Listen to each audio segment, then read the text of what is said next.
No one goes through life wanting to live with pain, fear, and trauma.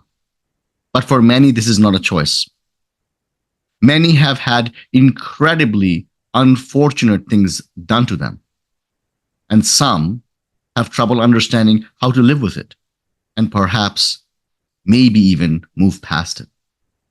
Our guest today is an incredible human being, Shafer Stedron. She's a mom, a physician, a board-certified neurologist, and a Jay Shetty certified life coach. Shafer helps others reclaim their stories, hone their focus, and work in actionable steps towards building their beautiful futures and meeting their goals. She has also created an online community, We Don't Tell Our Stories, to support victims of domestic abuse and share resources that may help them regain self-awareness and encourage them to reclaim their lives. She's also a musician, writer, publisher on a quest to help others on their journey of growth and improved health through storytelling. Join me in this incredible conversation with her, where she shares practical tools and tips that can help one reclaim their story and build the future they really want. How are you doing, Shafer? Great. Thank you so much for having me. It's a pleasure. You are a mom, a physician, a neurologist, a life coach, a writer. What's next? Oh, wow. What's next? Writing is really big for me right now. I have 2 books that'll be coming out, one later this year and another in the spring, and creating an online community, We Don't Tell Our Stories, that's related to my second book, We Don't Tell Our Stories, in support of people who are victims of intimate partner abuse and violence. Wow. So you are formally trained as a doctor. How did you become a writer, and why did you pick this specific topic? Yeah, I have actually been a writer lifelong. I was a musician starting from the age of 14 professionally. And so I wrote music as well as I wrote for local paper and magazine in Indianapolis, Indiana, where I grew up. So I've been writing for a really long time. And this is just a coming back to myself and coming back to that part of me. I had really let go of a lot of the things that fed my soul during my life, in part because that's normal when you're in medical training. It's pretty much all encompassing, right? It's difficult to spend as much time on those things that really nourish you outside of the wonderful gifts of becoming a physician. But also, I was in a relationship where I didn't really feel that over time I had the autonomy to do the things that I really wanted to do. And so I had to make some really difficult choices to take that back. And the process that I went through of reclaiming my story and working towards my future, because I really understood that if I can't grow here, I need to go and grow, and I need to really take ownership of my life and my story, not only for myself, but also for my family, for my children. That process was so transformative for me that it naturally evolved into me learning more about being a life coach, and then writing more, creating music more, creating my podcast, just really leaning into reconnecting with people and trying to share this story of claiming your story and building the future that really aligns with who you want to be. Reclaiming your story. That sounds wonderful. What was your story for point? Seems like there was a clear point after which you decided to be a different version of you. What was the story before that? I was a very independent young person. As a teenager, as I said, I was working in the music industry as a very young person. I was the only kid in the room most of the time when I was writing and recording and producing. And then I was married very young. And I worked very hard to get into medical school and then go through that process. And I was really so focused on training that I didn't even have time to worry about things like home dynamics. I wasn't really even home. And that really allowed things to go on, I think, for longer than if I had spent more time at home. But as all things change over time, after I was out of residency, after I was in the home more, and really starting to come into my own, right? When you become an attending physician and you're responsible for your patients, you're responsible for your clinic, you're responsible for the hospital, for taking on the call and everything, you really do, even if you're a person who has unfortunately been disempowered in life, you do start to feel that you do have some strength there. And what I experienced was there was this dissonance between what I was learning and growing into professionally and the person that I was expected to be at home. And the more dissonance occurred, the less acceptable it was for me to fill that role outside of the home. And that just eroded slowly over time until I was really only in the home and only working outside of my clinical profession. And it really took me just disintegrating really the person that I had been before until I was just a tiny little speck of who I had been as a person. I really didn't feel control over my personhood. And it took my best friend shaking my soul and asking me, do you know that you matter? And I had really lost myself to the point that I didn't. And that question shocked me to my core. And I really took it in. And I realized I do matter. I want to matter. But if I believe that, I need to behave differently so that it can become true.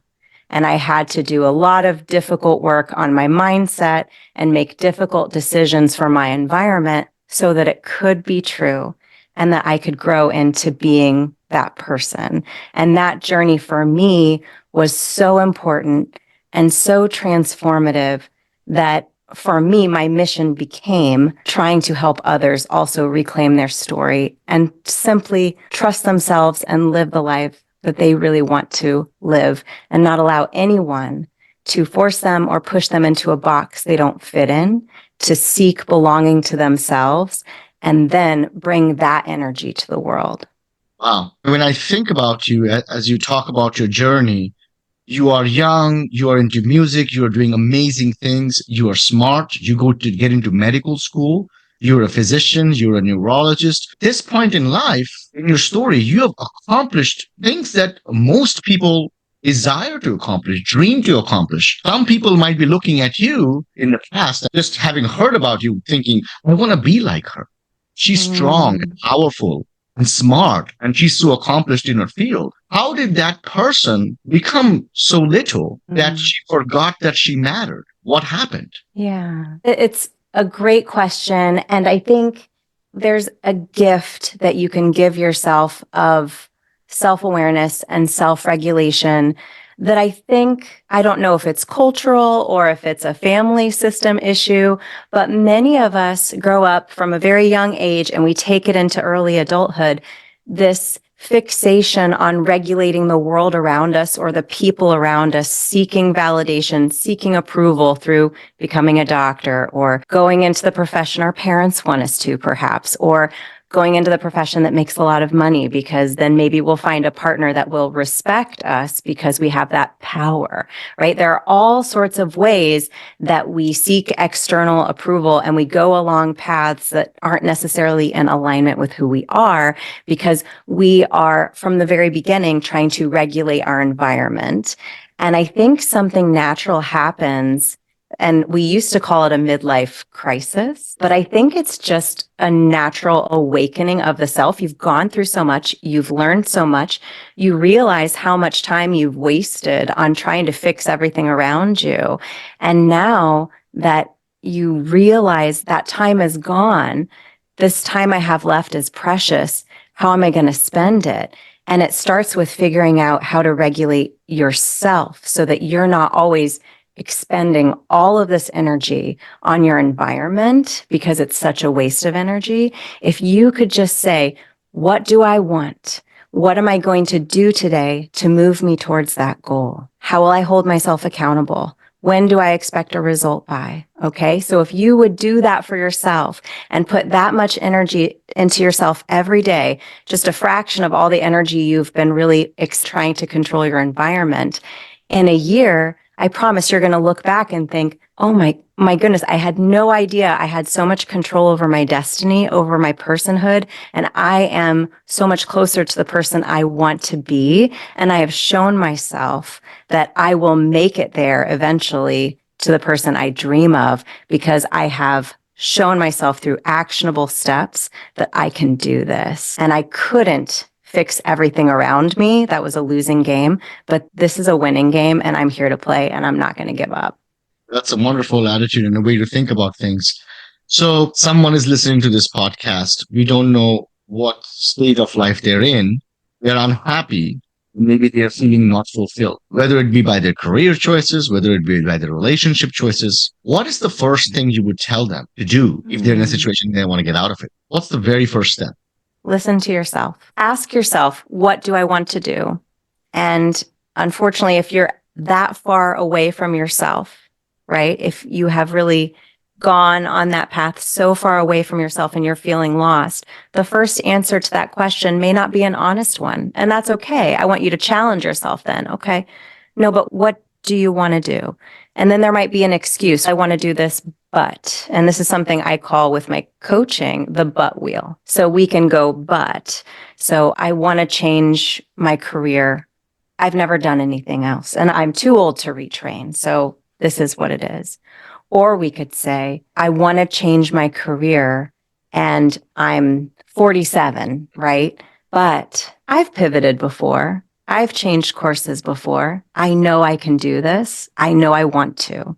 So I'm going to do it. So we can change the momentum, because if we have a but, if we're falling back into the past, if we're believing our limiting beliefs, that leads us back on this hamster wheel of life, right? It just keep going and going in this negative trajectory, living in the past, not breaking free of our limiting beliefs. But if we shift the trajectory, the momentum, and we move forward and we lean into what we're afraid of, we lean into the possibilities, even if we're scared, or maybe even especially if we're scared, that's when the magic happens. And once you start rolling and you just go step by step, the momentum can just be awe-inspiring.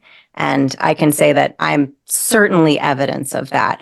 Myself a few years ago, if I could just like tap on her shoulder and say when she was feeling like, gosh, I don't know if I can do this another day. This is so hard. And if I could just whisper to her, keep going. I'm proud of you. I'm proud of you for making these choices every day to show up for future you. I wish I could do that for her, but I'm just so glad that I don't have to and that I kept doing it. And I hope that hearing not only my story, but the stories of the incredible people that come on the podcast will help give people that strength to see themselves a bit in these stories, to see perseverance, to see resilience, and to know that they can take those steps for themselves too. Wonderful.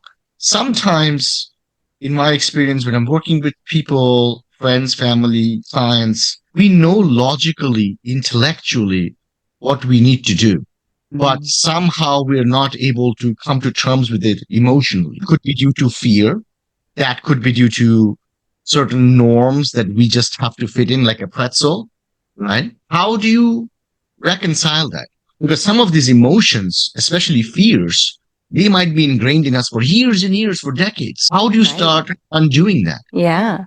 There's that old phrase, and it might be maybe a bit politically incorrect. If you're hysterical, it's historical, right? If something is really triggering for you, it's historical. It's not factual, right? And so when you are a very logical person and you feel that, you're feeling the history, you're feeling the pain, you're feeling the emotion, and it's easy to want to run. But I think just like everything else that I've been discussing about when you are becoming self-aware and you're committing to growing, you have to decide, when I feel that, I'm going to investigate it. I'm not going to get furious. I'm going to get curious about it. And what I call it is my trigger detector, like a metal detector. When you're on the beach and you're going and it's ding, ding, ding, do you drop the metal detector and run away?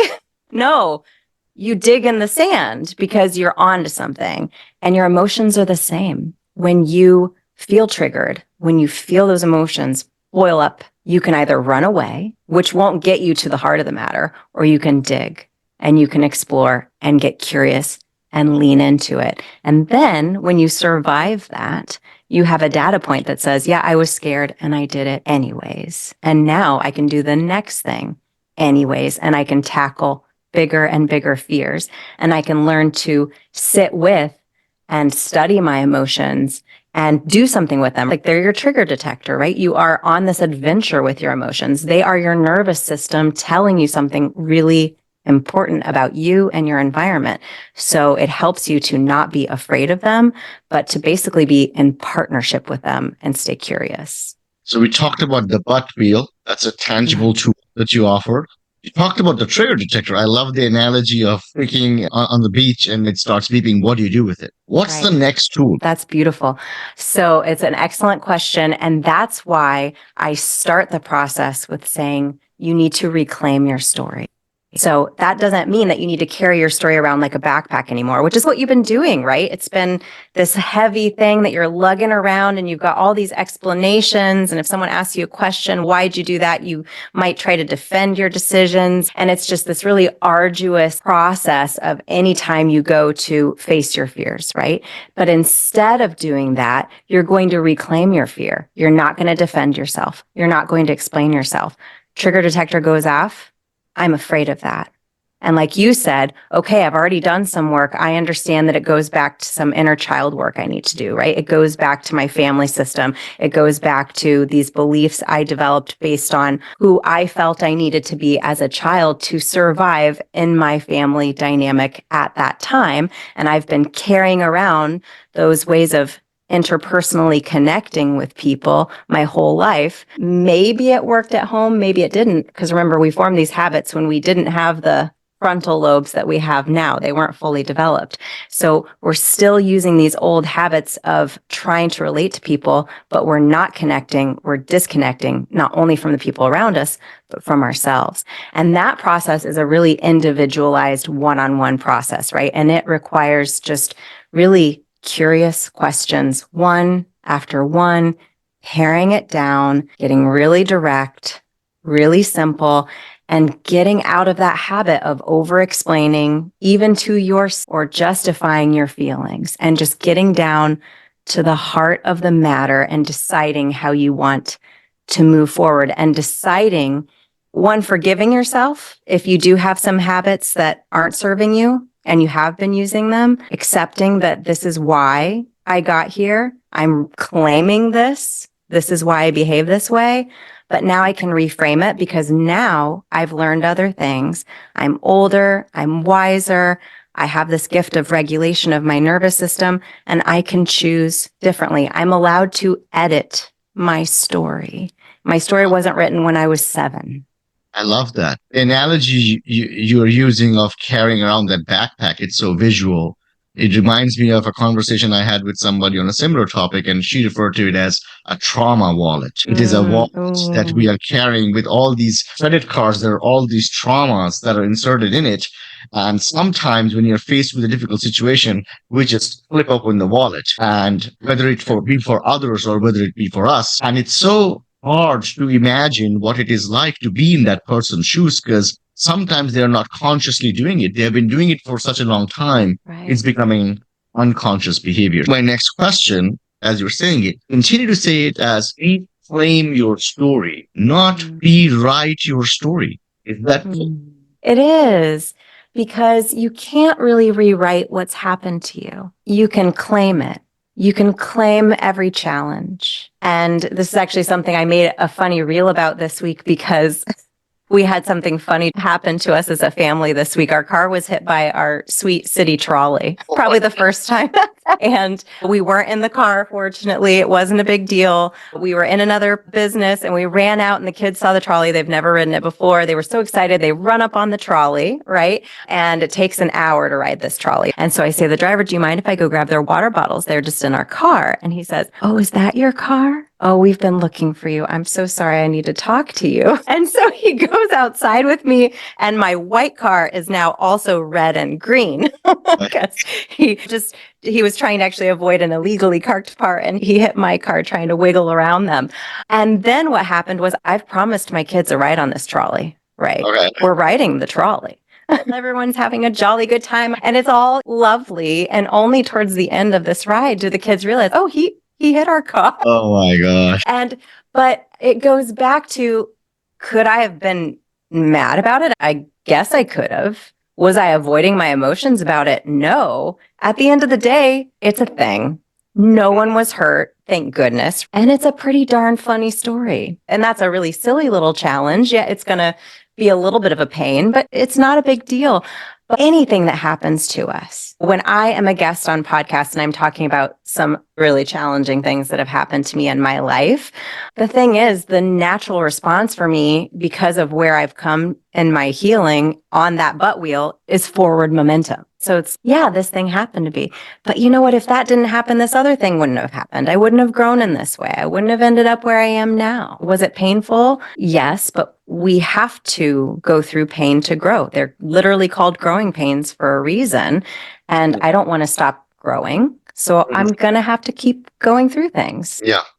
Yeah, so I'm still trying to visualize what the rewriting and the reclaiming difference is. I was on this path and this traumatic event happened and my life took this turn. One would say rewriting would be, I want to come back to where that divergence happened and I want to rewrite it. I want to continue. What would reclaiming look like? I think I'm trying to find a better way to state it. So when something really bad happens to you, even something as traumatic as an assault happens to you, what often happens is we take on color and burden and narratives that aren't ours to take on. The story becomes, I shouldn't have been walking there at night. I shouldn't have worn that. If only maybe I had been more assertive. Maybe if I hadn't had a drink, right? These are all conversations women have in our heads when something really traumatic happens to us. But reclaiming that story is, this happened to me. It was not my fault. I'm going to move forward, protect myself, and I am going to allow myself to experience these emotions, to experience these emotions, but I'm not going to let it become my story that I did something wrong, become my story that my life, that my value is different than I thought it was before this happened to me, because that is an external force on my life. It's not me. Edit your life. Could you be, again, carrying on that narrative of you were assaulted, right? Let's say as a young teenager, and you've been carrying around this weight of a low sense of self-worth and that I deserve bad things because this bad thing happened to me and I must have deserved that. Again, that's not your story. Your story is that something bad happened to you and now you're going to reclaim your life because you're not going to let this person take it from you, right? And you get to edit as you move forward. You get to say, you know what? I carried that shame. It wasn't mine to carry. Even if I carried it for 20 years, I now understand it wasn't mine to carry. And I'm going to, again, take it out of that backpack. I'm going to take the lessons with me, but I can leave the pain here. I don't need it anymore. It's not serving me. I don't have to carry it around. That's wonderful. We do a lot of inner work. We try to reclaim our story. Put down the guilt that we have been carrying, we've been telling ourselves for years and years, this was my fault somehow. And coming to acceptance, like you said, this happened to me. I didn't choose to be in this situation, but now that it has happened, I have to find a way to move forward. And I can be who I want to be without carrying that heaviness of the backpack. But you see somebody, you hear some conversation, you watch a scene in a movie that you went with your kids, and it triggers. How do we control ourselves in that moment? Because at that point, it's not conscious, subconscious behavior. Yeah. What are some tools that you can share with the audience who might have experienced that? It's your nervous system. And one thing, it's a message, right? And you could even see it as a gift to tell you. Sometimes those triggers happen in a little way. And if we choose to ignore them, we're ignoring the gift of the moment, which is saying, hey, we need to work on this. And let's work on it when it's a molehill, because the mountain is coming, right? The mountain's coming. So this is just a little reminder from the universe that we have some work to do on our regulation. And I think a really good place to start, one, asking really curious questions, not running away from the emotions, but asking yourself honest questions and sticking with it and leaning into it. Another thing you can do that's really helpful if you're just trying to avoid getting into that fight or flight reaction in that moment, that's going to leave you feeling dysregulated for 20, 30, 40 minutes, is to just come back into your body. And this is something people who have CPTSD and they have nightmares and they wake up, they can do things like just, okay, I'm breathing. I'm in my bed. My bed is safe. There's no one here. Maybe they had a dream someone was standing over them, right? There's no one here. My door is locked. My alarm is on. My house is safe. My neighborhood is safe. My city is safe. And this zoom out and zoom back in that you can do. So you can start in your body, zoom out, and then come back. And it's almost like you took this journey to your surroundings and then back to yourself, and you were safe. And so it just brings you back to your body, and that amount of time and focus on your body, focus on the fact that you're safe can be enough to bring you back into a regulated state. So that's something certainly people can try when they feel those triggers starting. That's incredible because I know I've talked to a lot of people who experience that they have had some traumatic event in the past, and the dreams, although are completely unrelated, they are a version of I'm under threat. I am in danger. Something has happened to me. I have to protect myself. I have to protect the people around me is the common theme. So you're saying in situations like that, the best thing to do is just get yourself out of the body, like you said, as farther as you can. Watch the safety of the environment you're in, realize that none of those things are true, and then try to come back into the body. Exactly. Come back. And then once you're back in your body, because your body might not feel like a safe place to be in immediately. So focus on the truth of the moment, which is that you are safe. And I think it's really important to understand that when you are someone who has been in unsafe situations, as many of us have been, there is a process when you're healing of trying to weed out the difference between things that trigger you that are truly unsafe, things that you really need to respond to, and things that are triggering you that are not unsafe. And when you can work on that and focus on that and really be honest with yourself about, okay, if a car's coming at me, I understand that my heart's going to race and I'm going to run out of the way. All my attention will be on that. My blood flow will go to my brain away from my gut. This is my body's response to get me moving. That's appropriate. If my best friend that broke my heart texts me, I don't have to go into fight or flight. I'm allowed to have emotions about it, but I'm also allowed to accept those emotions and cope with them in a way that lets me stay present in my body in this moment and move forward and not get stuck in the history. Because again, that's the beauty of self-awareness and really coping with and sitting with your emotions, is that just because you don't cope with them, they're still in the backpack, right? They're still going to keep waking you up at night with bad dreams. They're going to keep getting triggered. They're not resolved until you truly do that work. So doing this hard work, it's really important to understand this isn't something that you do and then you feel, as you were saying earlier, you think you've done the work and something sneaks up on you and then you feel like you failed. One thing, if you're not failing, you're not trying. So we should all be failing at something every day in some small or large magnitude. Otherwise, we're not growing.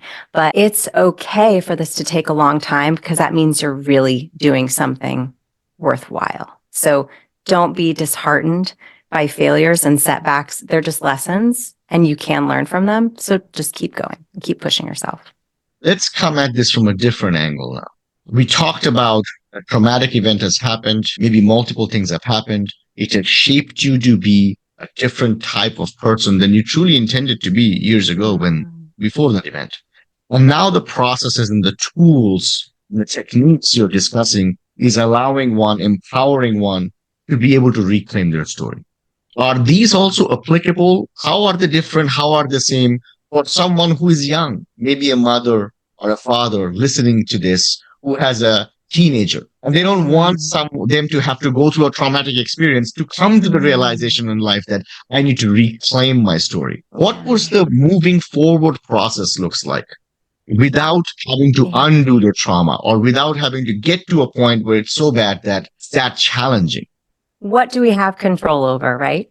Ourselves. That's all. And that's something that clients who have teenagers, again, often when they're not to the point of healing yet, they are trying to save their kids. They are trying to fix their children's lives, to help them avoid pain. And those are all so honorable and so wonderful for our kids. That's not within their control. The thing that's within their control is them leading their life in such a way that they are modeling self-regulation for their children, that they are modeling self-respect and self-awareness. If you are in an abusive marriage and your children are seeing that and you want them to marry a really wonderful, caring, loving person, are you setting them up on that path? Or are you showing them something different and expecting them to somehow develop a skill that they haven't learned? Do what I say, not as I do. They do what we do. So I think when you are trying to benefit your children, your wisdom, it's just in how you show up every single day. And I can tell you, I see that in my children.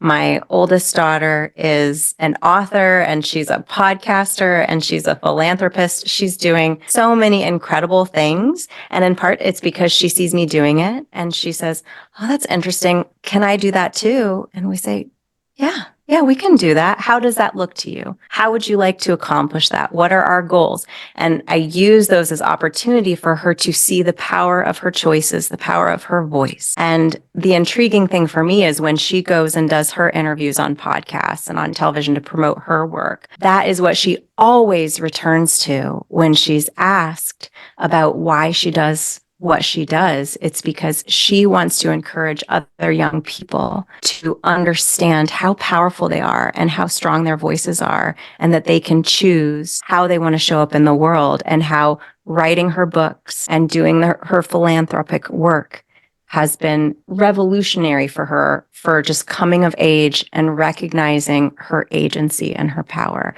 And hearing her have those conversations with adults in these interviews they're not expecting that answer. It makes me so proud, and is really affirming for me that the choices I made to choose taking back my autonomy and to choose making my own path and staying true to myself was the right decision, not only for me, but for my family.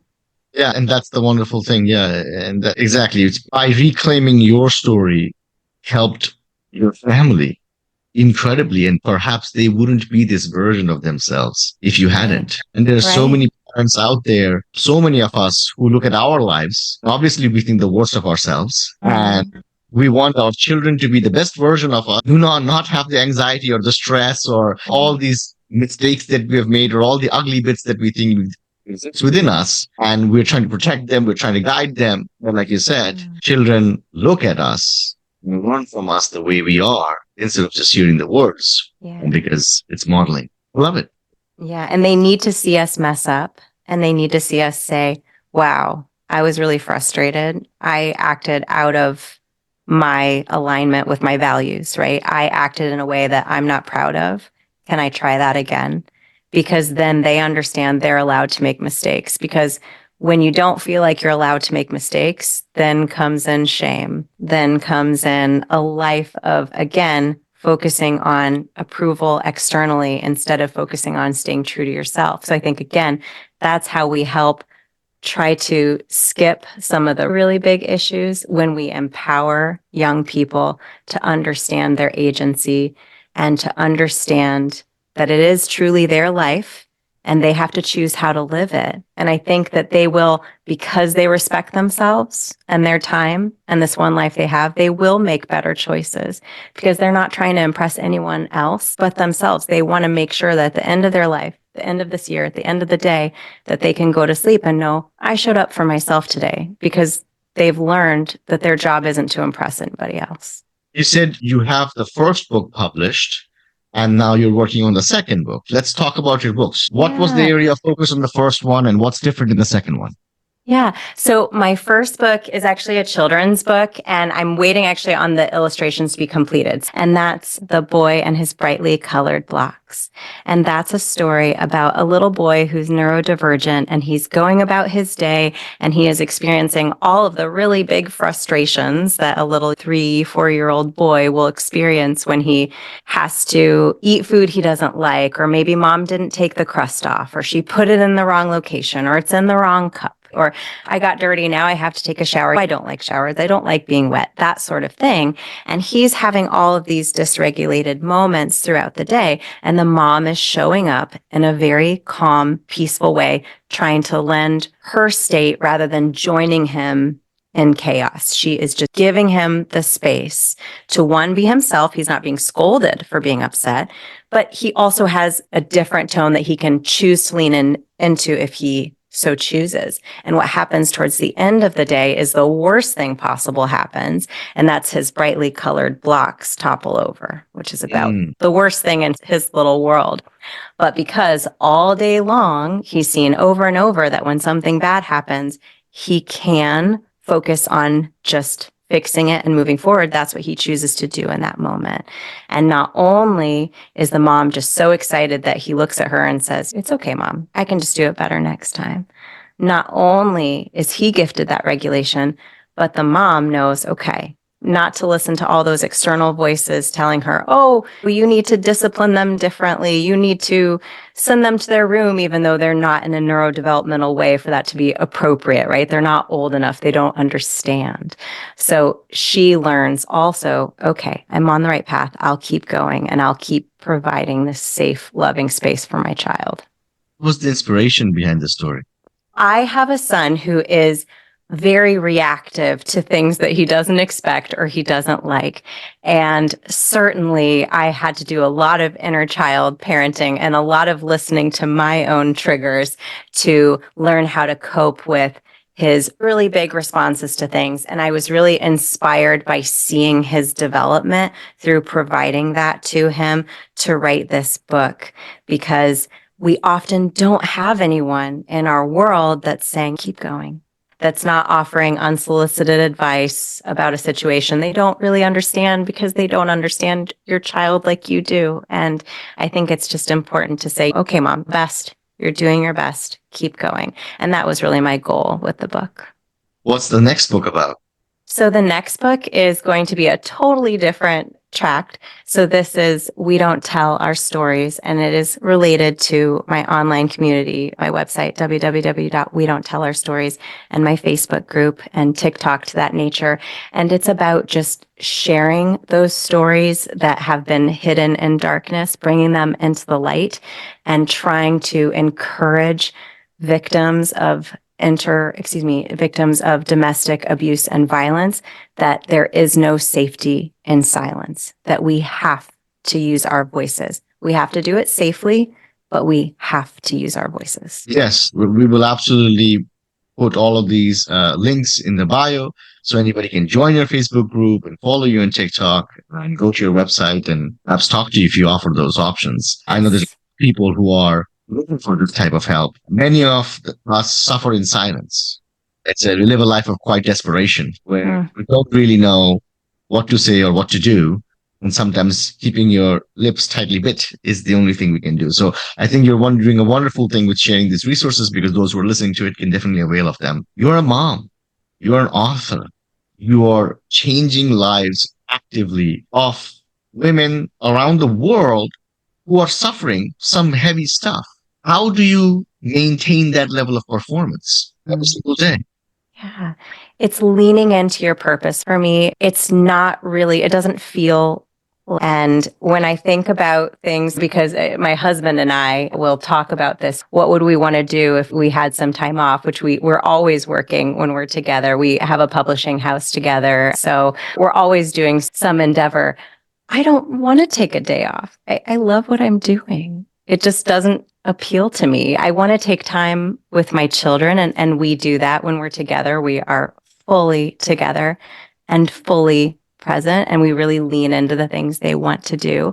And I think the fact that I can do that with my children is probably also why I'm so energized to do the work I do, because I take such incredible energy from being fully present with them when we are together, when we have those moments. And then I'm showing up full in my power and in my purpose during the time that I choose to work. And it just inspires me and keeps me going. Love it. In today's world, when there are a lot of entrepreneurs, there are a lot of people even with jobs working from home, finding that time to be able to really focus on your purpose, to be able to do the work can be hard when there are kids around who need you. So how do you tactically go about that? I love the idea of having that focused time with them where you are really present with them. Sometimes kids don't understand that. You're Mm. working and they're knocking on the door or they want a hug and Oh, all yeah, the you can't needs turn and down wants. hugs. Exactly. How do you balance that? How do you Yeah. keep it in a way so that you can be with them, but also maintain the balance of following your purpose? Yeah, they do a really good job of understanding when I'm working and when my partner, we call it a transcontinental life. We actually live on different continents and so we travel a lot to be together. So when we are together, he is super helpful with the kids. We do so many things together as a family, which is just naturally developed over time. And when I think about what do we want to do in our free time, right? We want to play outside. We want to go to the library. And then my daughter's an author. So while we're at the library, we're visiting her books and we're talking about getting the next one in there. And it's just, I think she and I are quite similar in that way. She's just always wanting to do the next thing. She's wanting to write the next book. Right now, she's working with the Humane Society, writing her fourth book and creating a fundraiser for them and creating a fundraiser to create a wildlife preserve. So we just take all the things that we love and we make them into family projects. So even if we're working, it's more fun. So we do that. And the thing, my son, who's younger, he just loves being along for the ride. He loves being there. If she's in a play, he loves being there. If mommy's working on a podcast, he wants to learn the theme song to it. So we just make everything a bit of a family endeavor, and we really enjoy that. Wonderful. Anything else you would like to add? No, I so much for the opportunity to speak with you today. And thank you for letting me talk about my kids too and about my daughter's efforts, because I think as parents, often we want to plug them and talk about them way more than we want to talk about ourselves. Yeah, and this is real life. A lot of us are out there. When I was young, or I know I have clients, or I speak to a lot of people, and you think I could have been something, but now I'm a dad, I'm a mom, and I'm a parent, and entrepreneurship or believing in a cause and doing a cause are for the youngins with no kids and no responsibilities. But by talking about our children on a platform like this, we empower them in a different way. This is real life. Mhm. Real life is following your purpose, but maintaining the balance with your family. It's about being drowning into work and really being passionate about it, but then not forgetting that your children exist. It's about having the good times, the fun times, but also the serious times. Anytime I have an opportunity to talk to somebody about the balance, I think I take it because there's a lot of power in it, and it empowers people and gives them hope. It makes them realize that it doesn't matter how old we are, there is a way to do the things that we have always wanted to do.